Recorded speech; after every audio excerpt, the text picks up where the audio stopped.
New week, new game, and today we have the game called Unbeatable. I didn't much follow the game before its release and expected to get just in a rhythm game, but I got much more than just a rhythm game. Throughout the game, it was noticeable that the game budget wasn't as big as it was nice to have, and there were quite a few raw edges, but it was clear to see the ambition and the passion that went into its creation. This game was made by people who really cared, and I secretly appreciate that. Thank you. The game has a very cool art and atmosphere. The environment artists earned their keep.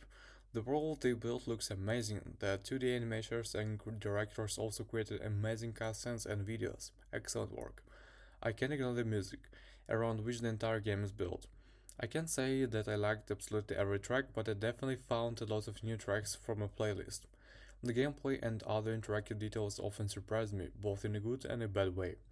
For the first half of the game, and even longer, the game gave the impression of interactive richness. And even after that, the game sometimes managed to surprise me with the sudden gameplay mechanics. But on the other hand, the game lacks some basic things. The game lacks an autoplay dialogue function, so that the player does not have to constantly press the next button. At the same time, the dialogues themselves could always be played at the perfect dialogue speed. This is especially important in segments where one character interrupts another. The game also lacks a log of recent dialogues. If I accidentally miss someone's line, I won't be able to find out what the character said. The game lacks guidance for the player. It does a poor job of telling the player know what to do and where to go in the open areas.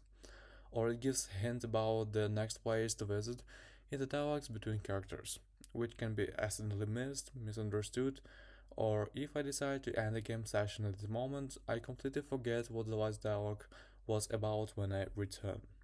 This forces me to poke around literally every corner that can be interacted with until I can continue the game, as the player has neither a dialogue log nor clear instructions on where to go.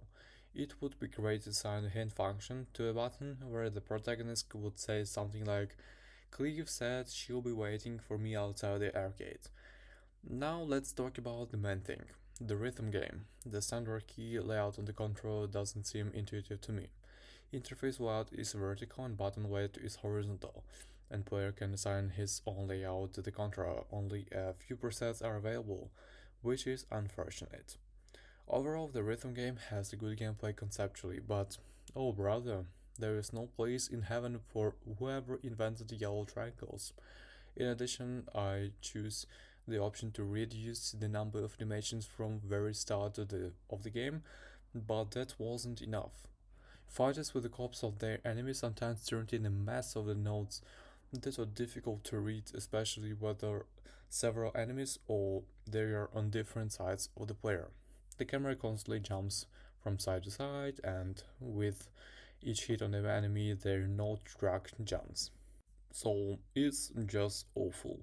I secretly miss a stable and static interface without this shaking several different tracks overlapping each other and the camera constantly moving from corner to corner.